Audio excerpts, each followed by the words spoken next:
Hi, I'm not too tight-Lautrec. My name is Joe O'Malley, but I will shortly become too tight-Lautrec, and I'm going to be answering some questions. Kelly from Books I'm Not Reading has kindly asked me to answer some questions about my Shakespeare experience in her Shaktember Shakespeare Journey tag. So I thought, what better way to do that than to do another makeup video, and you can watch me fast forwarding a transformation from Joe into Too Tight, and I will answer the questions along the way, and then at the end I'll give an example of one of my favorite soliloquies. It's not really a soliloquy, but one of my favorite moments in Shakespeare. So come to the studio and watch me make up, and I'll have Too Tight meet you back here later. Okay, let's go. So her first question, I'll include the questions down below in the link so that you can answer them yourselves if you have time, or if not, you can just answer them anyway. And who knows, maybe you could even do it in October and nobody would notice. So first question, what was your first experience reading Shakespeare and what was it like? It was high school. This is Joe O'Malley talking now. It was high school, Romeo and Juliet in Detroit public high schools. It was difficult because I wasn't used to reading footnotes, and I didn't understand almost anything of what was going on, but I felt important being able to read Shakespeare, and I was grateful to my English teacher for allowing us to do so, Miss Jacobs. Has the reading of Shakespeare ever brought you to tears? Well, you know, I cry at the drop of a hat. So yes, many, many scenes have brought me to tears. There are, you know, Hamlet all the way through, many points through there. King Lear on the heath or on the moors or whatever it is, blow winds and crack your cheeks. There's the line in Macbeth where I forget who finds out that his children have all been murdered, and that's actually repeated in a line. That line is repeated in Tobias Wolff's Bullet in the Brain, which if you've never read that short story, it's only 5 pages long, you should read it. Maybe I'll link it below. But yes, I cry. Are there any people that have played a significant role in your Shakespeare journey? Yates Hafner at Wayne State University was professor extraordinaire, and I took a Shakespeare class and I was hooked, and I even took a summer directed study with him, at the end of which I was reading 1 play a week, and I would hand in a report, and at the end he was like, okay, that's enough. I think he'd had enough of every week talking about Shakespeare while he was trying to do other things. But also at Wayne State University was Arthur Marotti, whose name I see constantly as I'm investigating the sonnets, and I'm sad to say that I never had a class with him, so I missed my chance. Do you have a favorite book or a film about Shakespeare? There's a book called Death by Shakespeare, which is terribly vivid and delightfully gruesome, and tells all the ways in which characters in Shakespeare die and how they die, and what it was like to die in such a way during that time. So if you can get your hands on that, do that. Also, Rosencrantz and Guildenstern Are Dead is quite a good movie. The Tom Stoppard play was turned into a movie with Tim Roth and Gary Oldman. Also, The Field, which people may not necessarily consider that a Shakespeare about Shakespeare, but The Field is an Irish movie made in the 90s with the director Jim Sheridan, and I think it's Richard Harris and Brenda Fricker, and I believe that it's King Lear mapped onto 1920s Ireland. Find it if you can. Which character in Shakespeare most resembles you, and in what ways? For Joe O'Malley, I would say that the gravediggers in Hamlet. You'll find out that Hamlet's a theme throughout this list of questions. But the gravediggers in Hamlet, because, you know, gallows humor and all that, but gravediggers, they they prefer to stay under the radar, and they're acute observers and commentators. So I would say that Joe O'Malley is most like the gravediggers. Tut-Lautrec, however, of course, is a queen, and I would like to say that she's the queen of the fairies like Titania, but I don't think she is. I think because I'm stuck on Hamlet, Queen Gertrude in Hamlet is such a strange character. I find her very, very compelling. She means well, but her own desires get in the way of things that she wants to do, and she gets a little bit distracted, like, you know, for instance, her sex drive. She ends up marrying King Hamlet's brother, and even though she means well, things don't always turn out the way that she thinks that they probably should.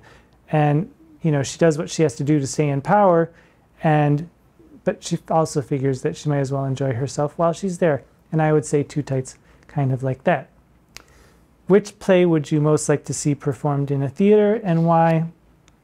I'll see Hamlet anywhere, anytime, with anyone. And most of the tragedies, Lear, Macbeth. But I would like to see actually more of the comedies. I haven't seen any of the comedies. I haven't seen Midsummer Night's Dream. I haven't seen As You Like It. I haven't seen the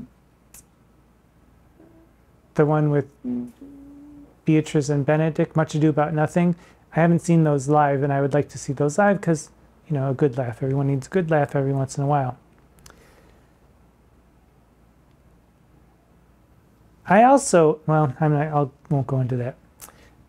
Which actor throughout history would you most like to have seen play Hamlet while in his prime?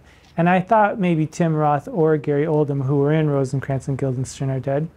And then I thought, because Michael Caine has been on my mind, when he was very young, he was very cute, and I thought, well, it would be good to see him in Hamlet. But then I Googled it and found out he was in a production of Hamlet, a 1964 production, but he played Horatio, and Christopher Plummer, yes, dreamy, dreamy Christopher Plummer played Hamlet. And he does a pretty good job. It's on YouTube. I'll link it if you can stand a YouTube advertisement every 15 minutes, but it's almost 3 hours long, and Christopher Plummer does a pretty good job. Moments of brilliance, moments of overacting, but well worth the view. Michael Caine, from what I've seen so far, is excellent throughout. The actor who plays Polonius is magnificent and must be seen. And also the actress who plays Gertrude is quite good as well. Deliver your favorite speech or soliloquy. I'll do that at the end. Do any of Shakespeare's plays intimidate you? If yes, and why? I would say only the histories, because I'm currently trying to read through, or to get under my girdle, the chronology of the British monarchy, so that when I read the histories, I'll understand politically what's going on. But because Shakespeare didn't write them chronologically, it's sort of difficult to know what to read when. And so I'm kind of trying to struggle to figure out how to get those histories, the best way to begin reading them. So that's slightly intimidating. What tips would you give to intimidated readers coming to Shakespeare for the first time? I would say relax. It's just like learning a foreign language, but a little bit easier. Don't be afraid of looking things up. And in fact, I would say Cliff's Notes. When I did teach Hamlet one time when I was at Iowa, and I assigned Cliff's Notes as one of the required texts, because I think that knowing what's going to be happening before and then reading it as you're going along and also looking things up, it just helps. It helps to make it a little bit easier for you. And why make it hard? Why?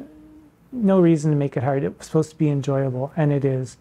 So I would say use Cliff's Notes or anything that can tell you what's going to happen beforehand, and then read it, and then look up all the footnotes, and you'll have a much better time. And you'll also understand all of the dirty jokes a little bit better. Trust me, it's worth it. Which is your favorite Shakespeare play and why? I hemmed and hawed a little bit through the tragedies, but it's Hamlet. It's Hamlet. It's Hamlet, it's been Hamlet, it's always been Hamlet, it will always be Hamlet. I love Hamlet. I've read it about 10 times. Every time I read it, it's amazing. And I love a lot of the other tragedies too, and a lot of the comedies, but Hamlet's my favorite.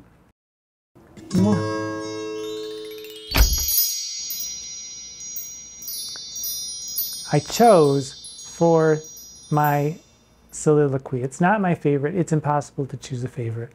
But I chose the moment in Hamlet where Hamlet is talking to the gravediggers and he finds out that King Hamlet's court jester, who had died 20 years earlier when Hamlet was a young boy, is the actual skull that they had just dug up. And so this scene takes place with Hamlet's friend Horatio. And I've cut out Horatio's parts and just kept Hamlet's. So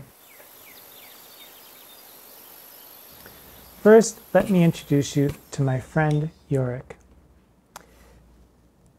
It's actually a very poignant speech. At the end, it ends with 2 rhyming couplets, and the effect of the rhyming couplets elevates it. Even though we're talking about the dust and the dirt of the grave, it brings this sound of an elevation, and it just makes it that much more poignant. So here we go. Alas, poor Yorick. I knew him, Horatio, a fellow of infinite jest, of most excellent fancy. He hath borne me on his back 1,000 times, and now how abhorred in my imagination it is. My gorge rises at it. Here hung those lips that I have kissed I know not how oft. Where be your jibes now, your gambols, your songs, your flashes of merriment that were wont to set a table on a roar? Not one now to mock your own grinning, quite chapfallen? Now, get you to my lady's chambers and tell her, let her paint an inch thick. To this favor she must come.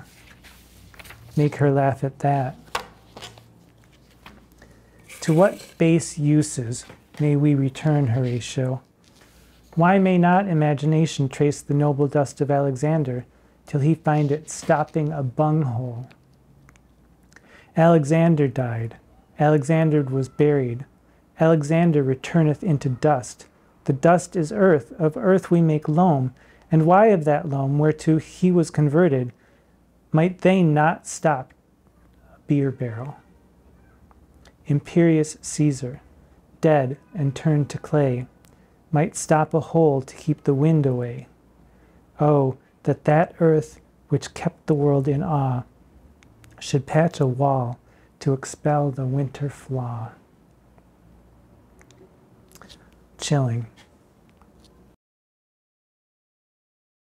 And that has been my Shakespeare journey. I am Too Tight to Trek. Mwah. Mwah.